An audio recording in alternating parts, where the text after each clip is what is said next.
Good morning and welcome back. At this point, you already have a working research topic, a defined research problem, a structured research questions. Now the question becomes, where does your work sit in the body of existing knowledge? Where does your work sit in the body of existing knowledge? Because research is not done in isolation, research is a conversation across time, and your literature review determines whether, one, you sound like a participant in that conversation, or two, you sound like an observer reporting what others have said. To be very direct, most academic writing fails not because of poor ideas, but because of weak literature reviews.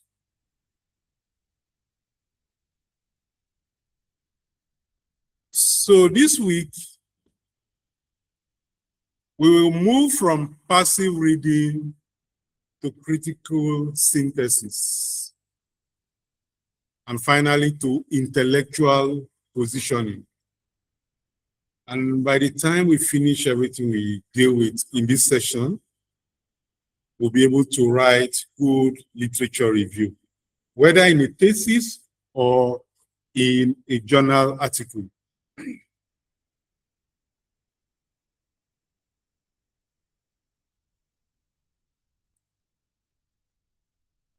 So now, the first thing we are going to look at is the foundations of literature review. How to understand structure, purpose, and types.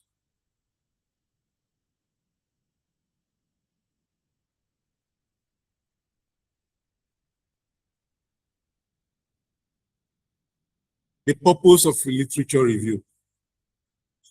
Let us begin with a mindset correction. We need to do that now. A literature review is not a collection of summaries. A literature review is not a list of who said what.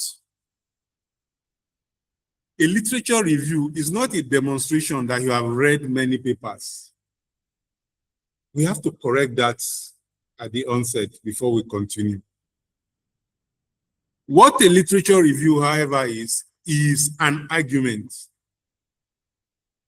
A literature review is an argument. What does that mean? It means your literature review must do intellectual work. So let's break down the 4 purposes of literature review. Number 1, positioning your research. You are answering what has already been studied. You want to know in your literature review what has been studied already. Then secondly, you want to know, where does my study fit within that space? Think of it like entering a room where experts are already discussing something. You don't walk in and repeat what they have said. You listen, you understand, and then you say, here is what I contribute. That is what your literature review is. Secondly, your literature review justifies your research gap. Your research must solve a problem. That problem must be, 1, unresolved. If it has been resolved before, there's no need solving it. 2, underexplored. It could have been explored before, but not fully. 3, misunderstood. There could be various contradictory information about that area of study, and you want to correct it. So your research must solve this problem and that the problem must be unresolved, underexplored, misunderstood. Your literature review must prove that what you are studying is still unresolved, it is either unresolved, underexplored, or misunderstood. Then thirdly, your literature review helps you to build your methodology. Your methods are not random choices. The method you use for your research are not something you choose randomly. They are informed by, one, what others have done, two, what has worked, three, what has failed. So you have to do literature review to know what others have done, what has worked, and what has failed. So when you choose a method, your literature review should silently answer this question: why this method and why not others? Finally, your literature review anchors your discussion. When you get results later, you will compare them with existing studies. So your literature review becomes the reference point for your findings. So what we must take away from this is that if your literature review is weak, your gap will be weak, your methodology will look unjustified, your discussion will lack authority.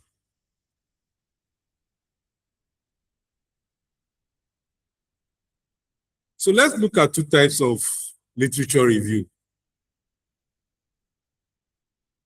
And so many scholars confuse these two. So we'll try as much as possible to simplify them.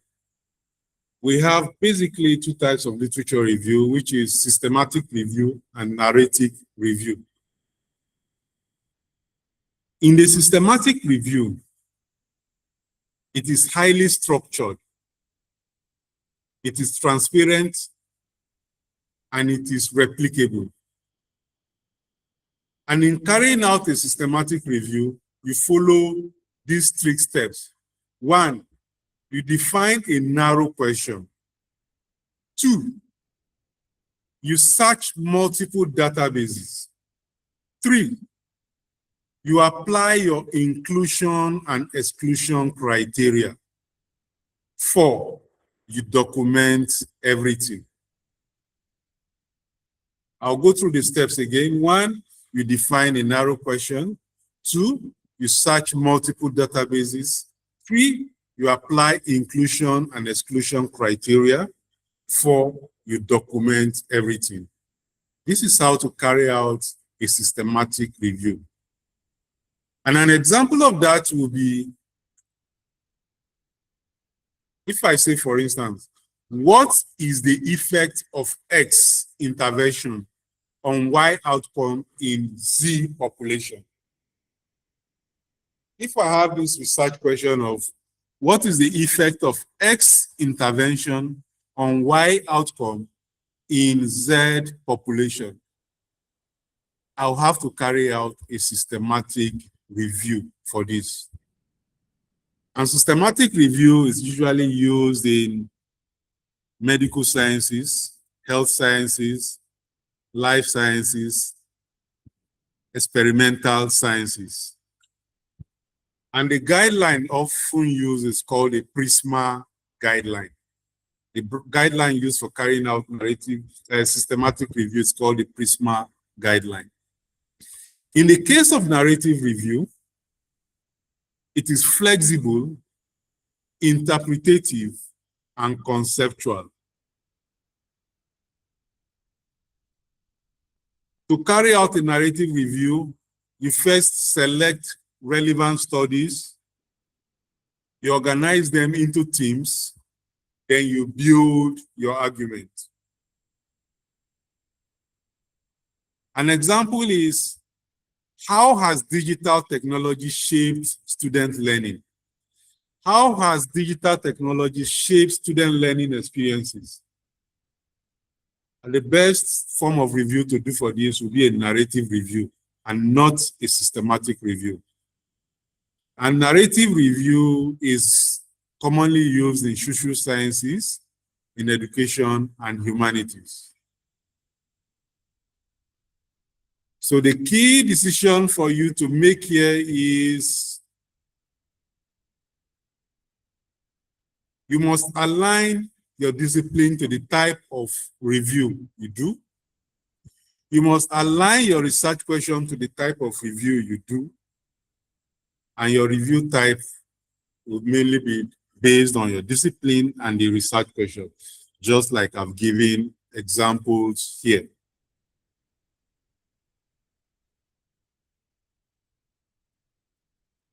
So what's the structure of a strong literature review? If you have about 5 good areas, number 1 is introduction. Here you define the field, establish the scope of your review, set boundaries.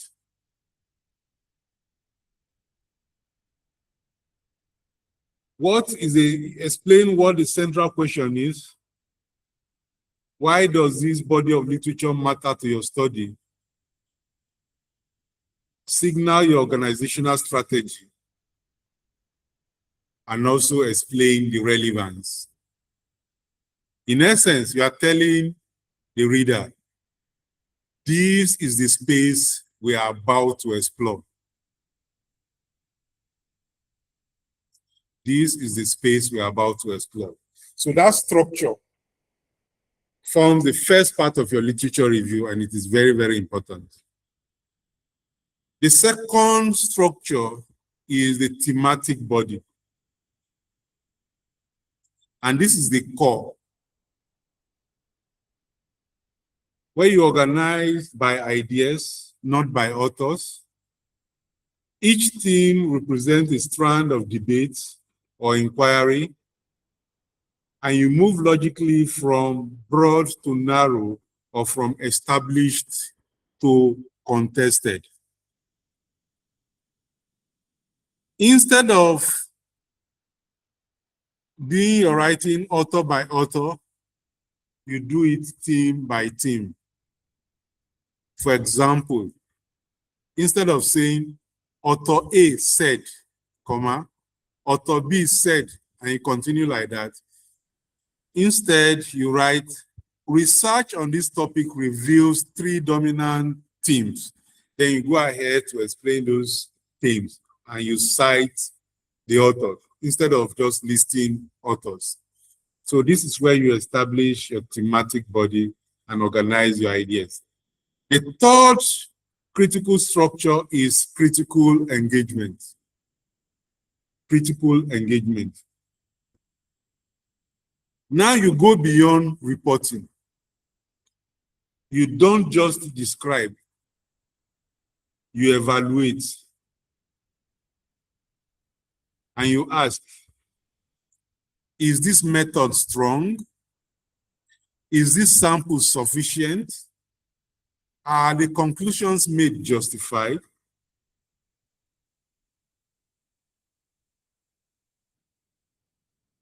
Where do scholars agree and disagree, and why? This is very, very important. Then the fourth structure is gap identification. This is your most important paragraph. You are writing a journal article, for instance.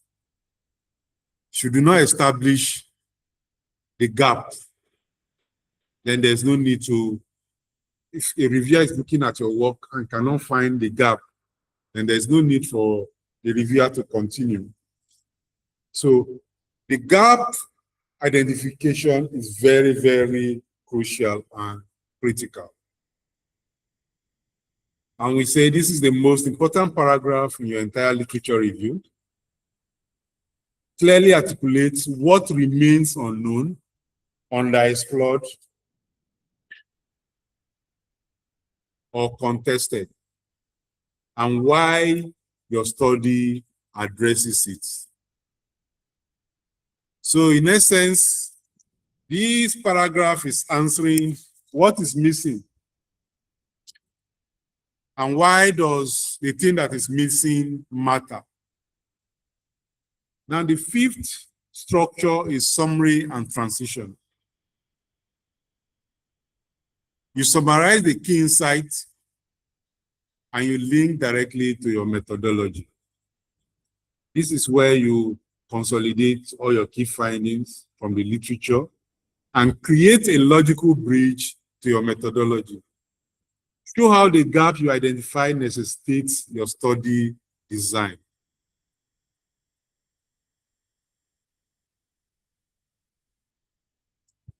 We now look at thematic synthesis and critical writing. So we are moving beyond description to scholarly argument. Like we said, literature review is not a summary, it is an argument.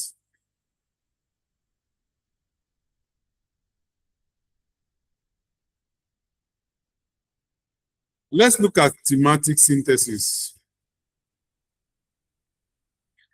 This is the heart of academic writing.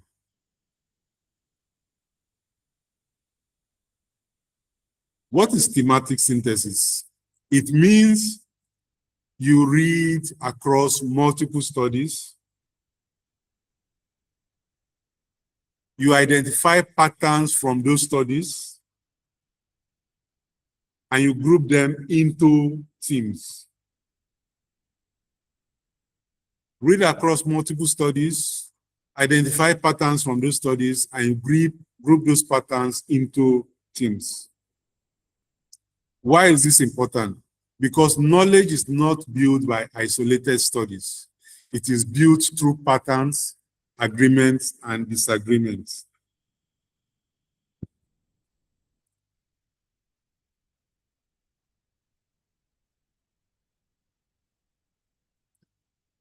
We have few examples of themes. We have the methodological trends. And this shows how research on this topic has evolved over time, from qualitative to mixed method, for example. We also have the theoretical perspective. This shows different ways of explaining the same issue.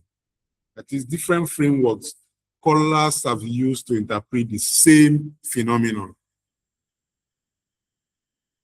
Conflicting findings. These are studies that reach different or contradictory conclusions.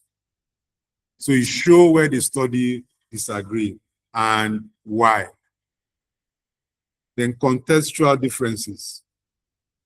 How many findings vary by geography, by culture, by population, or time period?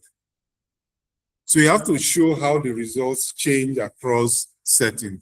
So these are various examples of themes. So the key rule here is that you are not summarizing the papers.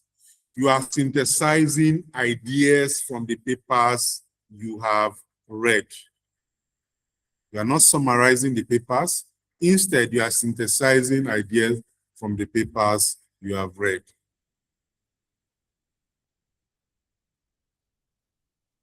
So how do we avoid summarizing or describing in our literature review? So avoiding descriptive writing is what we look at next. This is one of the biggest weaknesses in student writing. Descriptive writing is listing your findings with no connection and no argument. Listing your findings with no connections and no argument. Example, author A 2019 found that student engagement increased with technology. Full stop. Author B 2020 reported that digital tools improve learning outcomes. Full stop. Author C 2021 stated that online learning has challenges. Now, what you have done here is that you have listed the findings, you did not provide a connection, and you did not show any argument. This is a very, very weak literature review. and it is descriptive. The best way to write this same thing in an analytical mode is the example given here.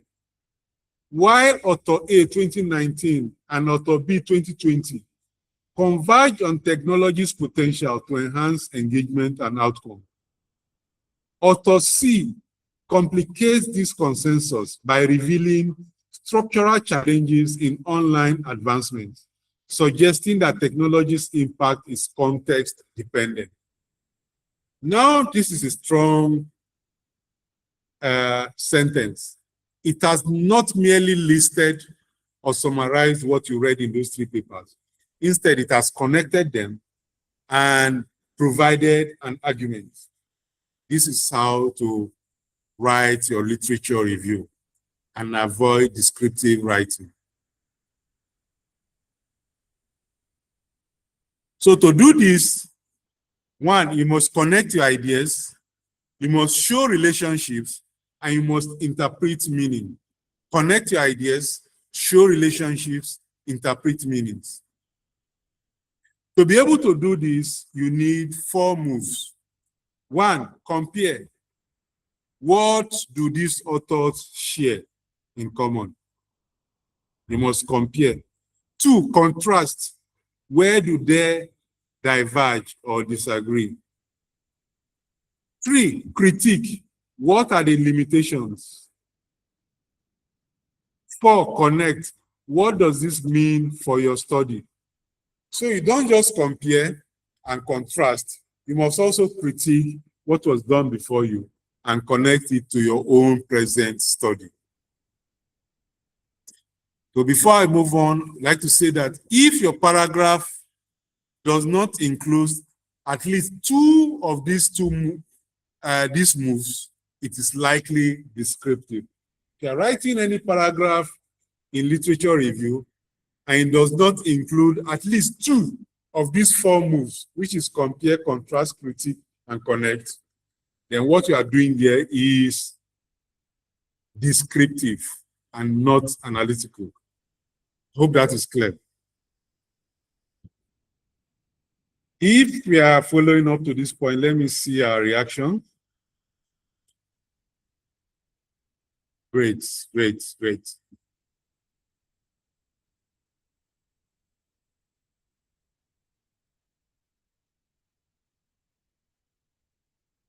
So the next thing is critical analysis versus summary.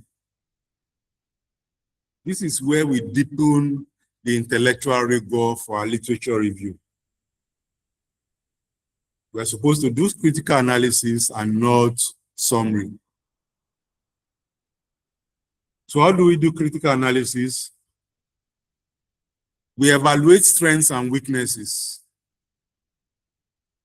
Every study design choices that limit or strengthens its, every study design has choices that limit or strengthens its conclusion. Sampling size, method, context, and theoretical assumptions. Acknowledge both what the study contributes and where it falls short. So this is where you ask, is the sample size adequate? Is the method appropriate? Is the sample size adequate? Is the method appropriate?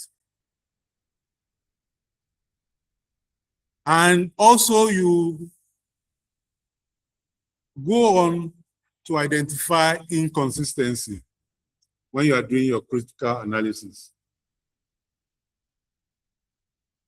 When studies disagree, highlight it and explain it. So when studies disagree, don't just paper over it. Contradictions in findings are not something you paper over. You explicitly highlight it.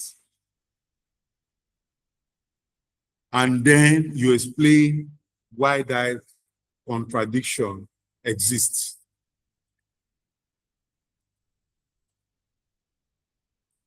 You must be able to do that in your literature review. 3, question methods. Different methods give different insights.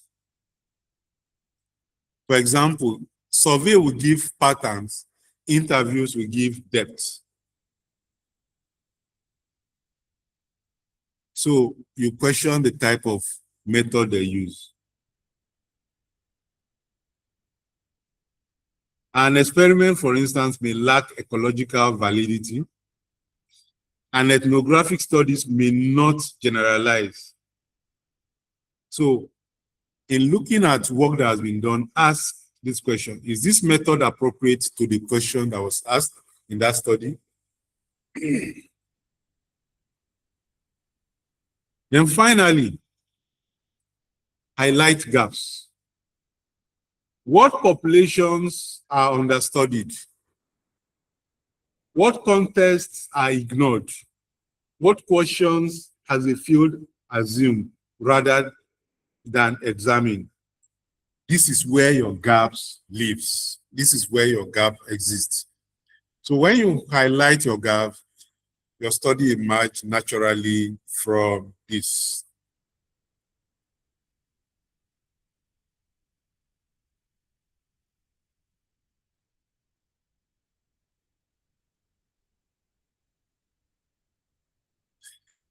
So I want us to do something quickly. If you have any work you have done before, which I believe you should have, take a descriptive paragraph from this your work, rewrite it using at least 2 of the 4 moves. I will allow you to use any of the LLM tools, ChatGPT, Grok, Claude. Use any of them and change your descriptive paragraph with any of those 4 moves, and let's see the differences that is going to occur. I want to give us the next 3 minutes to do that quickly. 3 minutes to do that. 3 minutes. And I want to see the results in the comment box. So I'm giving 3 minutes for us to do that quickly.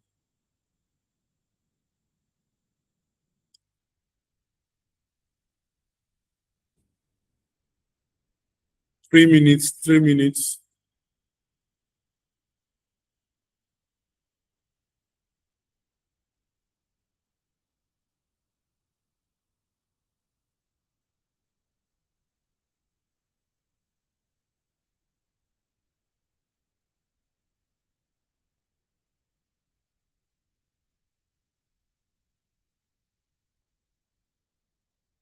Has anyone finished?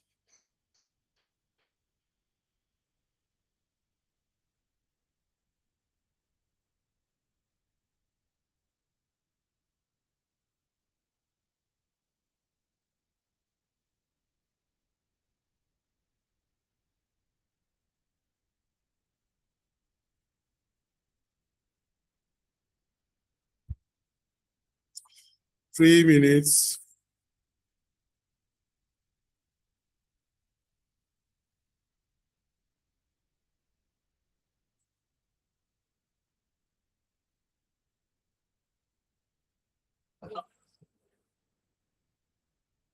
If you are finished, let me see it in the comments box.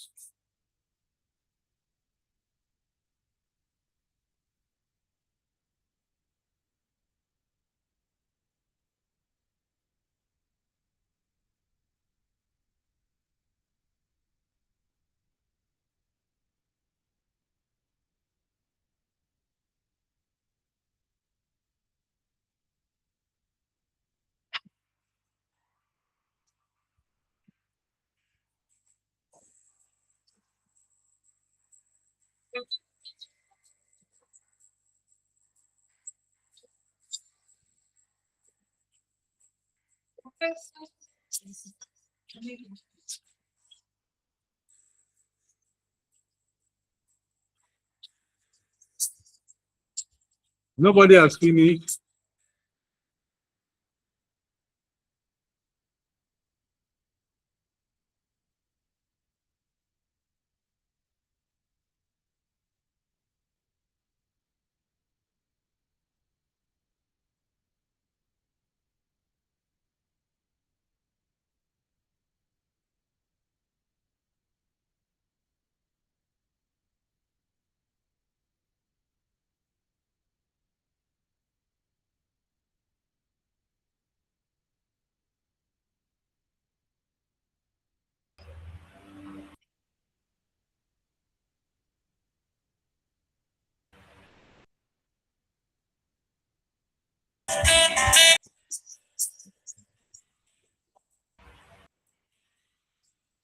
Sir, please, can you hear me, sir? Yes, I can hear you. Sir, please, can you go over the task again? It seems some people are not clear with what they are supposed to do. Okay, what I want us to do is, if we have any write-up from past project research, go to our literature review section, pick any paragraph from there, which might be descriptive. Then we put it in any of the LLM tools like ChatGPT, Claude, Grok, and so on, Gemini, and ask it to rewrite it using the combination of these 4 tools that I've given you, 4 moves I've given you. The 4 moves are what? Compare, contrast, critique,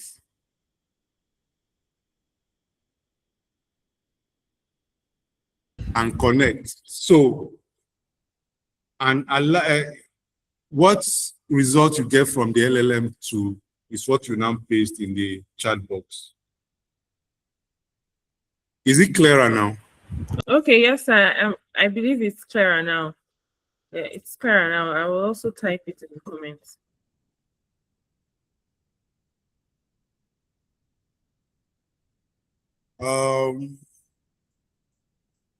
While we are doing this, instead of taking too much time in this session, let me continue and we look at tools, referencing, and AI integration.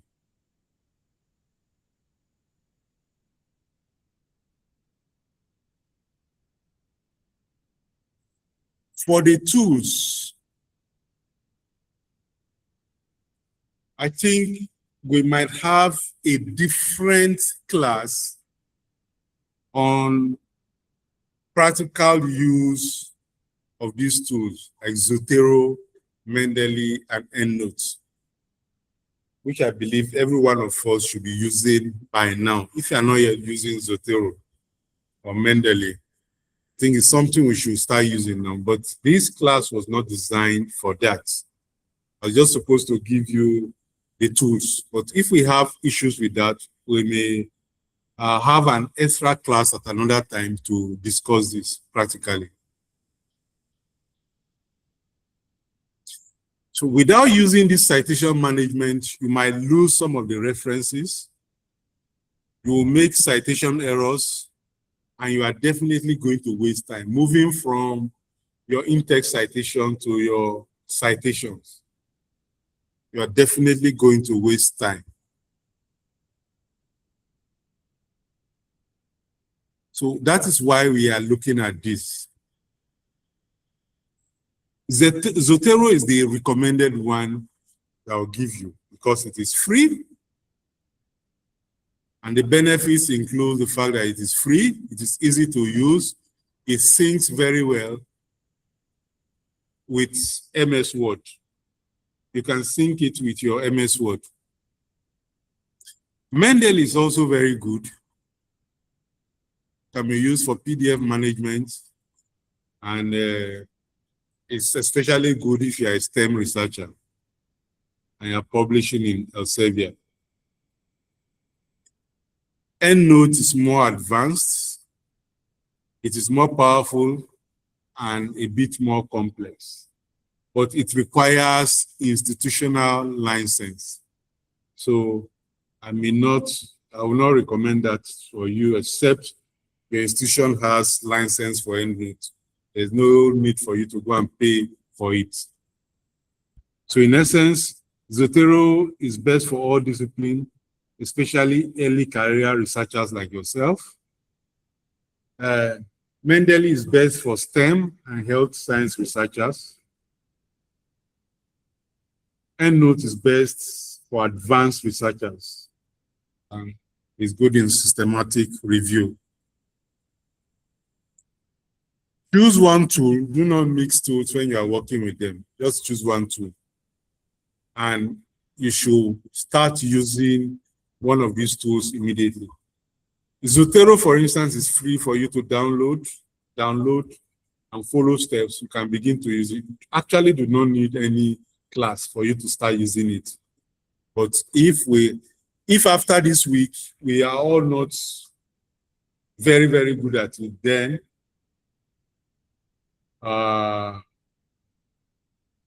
we will have a class to discuss it. Okay.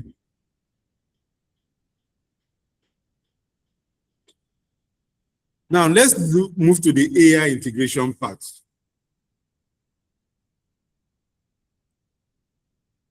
Let's address what AI can do and what AI should not be used to do. AI can help you summarize papers. Imagine if you have to read 100 works, 100 published articles. How long will it take you to read the 100 published articles? For you to get important details from the 100 articles and write your literature review. It will take you a very, very long time. AI can help you do that, do the reading and summarizing the papers for you. AI can help you identify themes. Because like I told you, you're supposed to look for patterns, and AI is very, very good at identifying patterns. So it can help you identify themes, help you to suggest keywords, and improve clarity.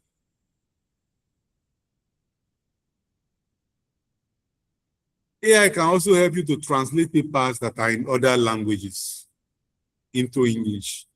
So you do not limit yourself to only papers published in English.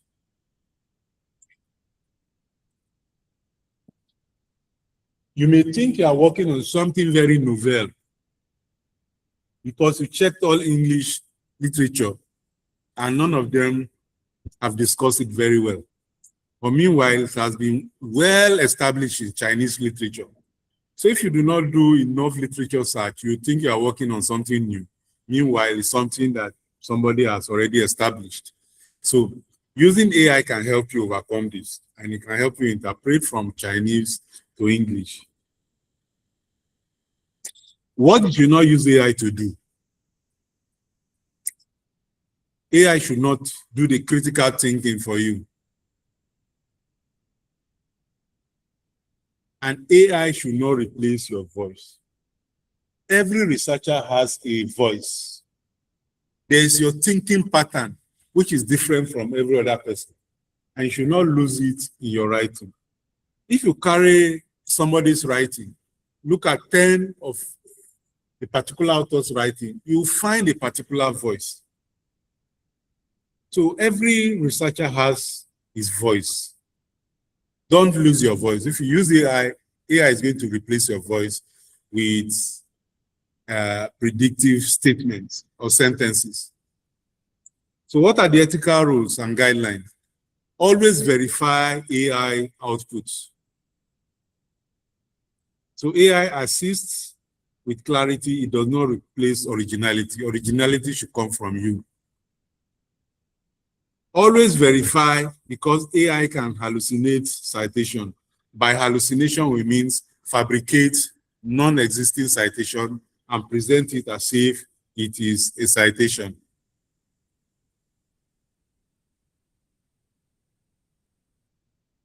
So you never submit an AI-generated text as your own work. Like I've said before, maintain your scholarly voice throughout. Paraphrase and intellectualize AI summaries. You can use AI summaries, but rewrite them in your own words and rewrite them with your intellectual depth on the knowledge of that subject area. If you have used AI, disclose AI use if your institution requires it, or if the journal article you are submitting to requires it, disclose it. Use AI to understand, then write in your own words. So you use AI as support, not as a substitute. So what are the critical warnings in the use of AI? AI fabricates references, so always verify each one. AI AI summaries can distort balance and arguments and misinterpret studies. Over-reliance on AI weakens your own critical thinking. AI cannot identify your research gap for you. AI does not know your disciplinary context better than you. You will not always have an AI in an exam or during your defense. So don't allow AI to be the one doing the thinking for you all the time, because they ask you a question in an exam or during your defense, they will not give you time to go and use AI to answer the question.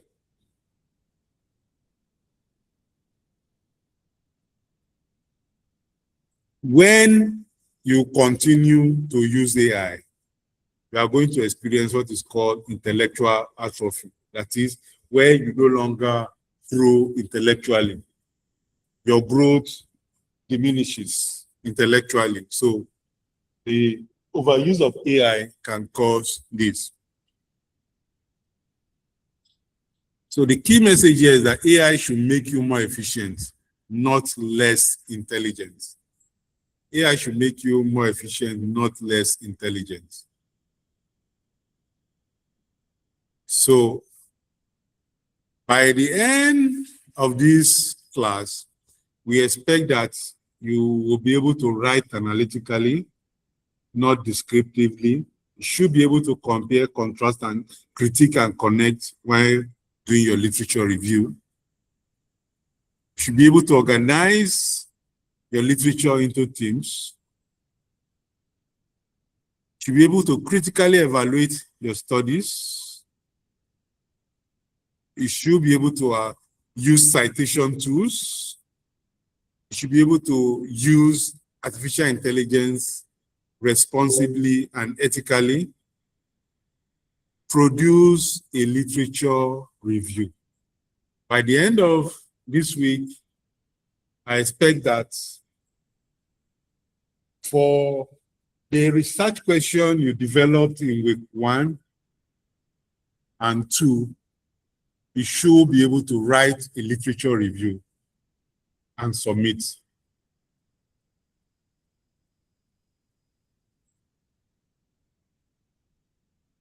So what should we do?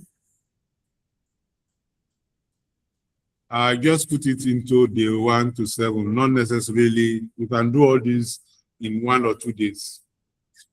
Download Zotero and import at least 10 sources from your topic into a library. Reread 3 of your sources with a theme lens. What idea does each paper represent? Write the theme label. Day 3, take 1 descriptive paragraph from your draft and rewrite it using compare, contrast, critique, and connect. Day 4, map your literature. That is, draw themes cluster with author names placed under each theme.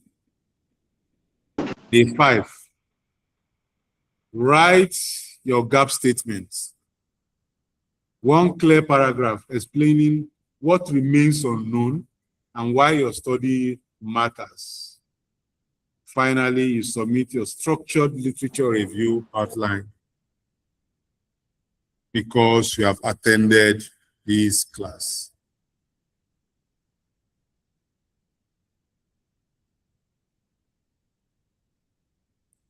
So in closing, I'll say, research is not about finding the right answers.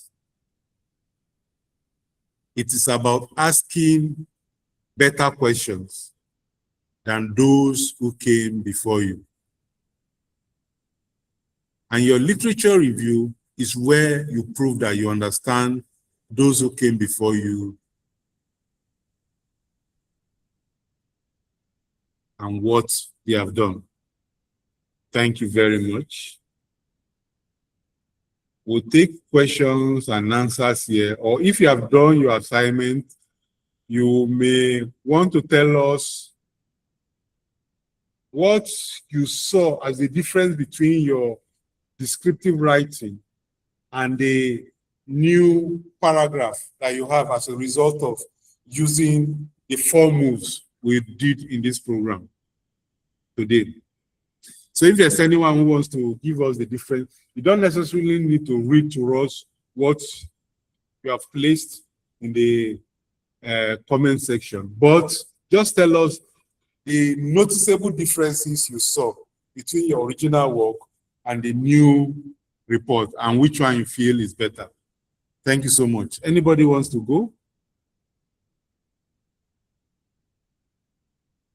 But that effectively brings us to the end of this first session. Like we said, we'll be having 2 sessions today. So over to you, moderator.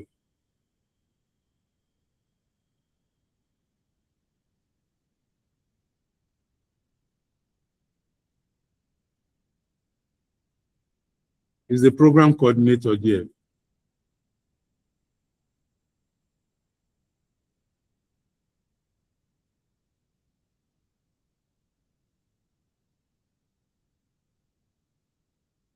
Anybody wants to go?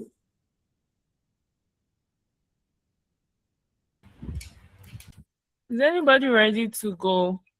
Or you can drop it in the chat and I'll read it out.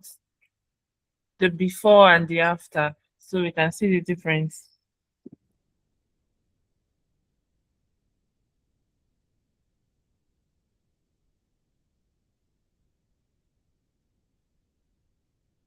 So maybe let's just give an extra 1 minute. Okay.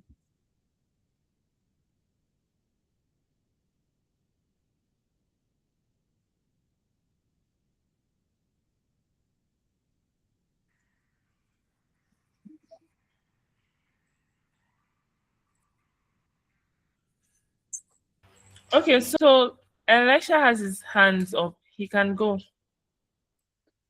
Okay. Good morning, everyone. Good morning, Prof. Thank you for the enlightening session. I just want to share a difference I found. Sorry, I have not shared mine on the screen, but on the chat, in the chat box. But I see the key difference for me here is that it shows a kind of critical analysis of everything, because instead of just stating what the paper summarizes, it particularly just put everything together and make sense of the entire work rather than just creating summaries.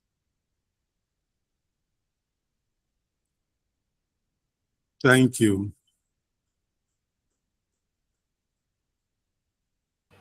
Thank you, Elisha. So let me read one here. I'm just going to read briefly what do I read it? This is coming. I'm looking for, yeah, okay, I've seen.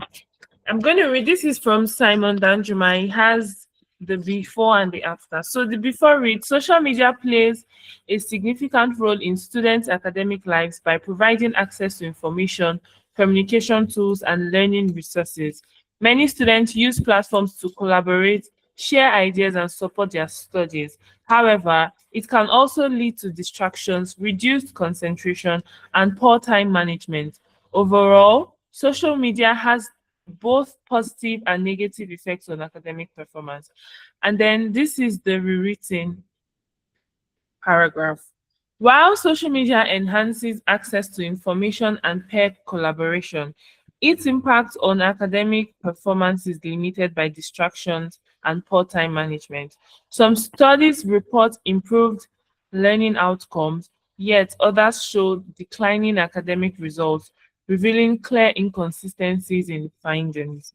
Additionally, the heavy reliance on self-reported survey methods raises concerns about the validity of these conclusions. Notably, there is a gap in research focusing on long-term effects and context-specific factors, particularly in developing regions. I'm going to pin this so that you can look at it again. So, but I've just read one now. You can keep it coming, everyone.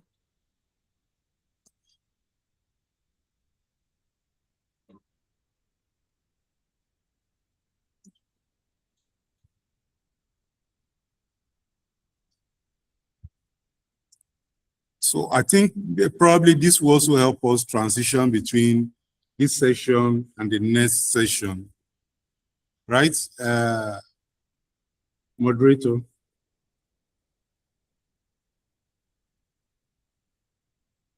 Moderator, right?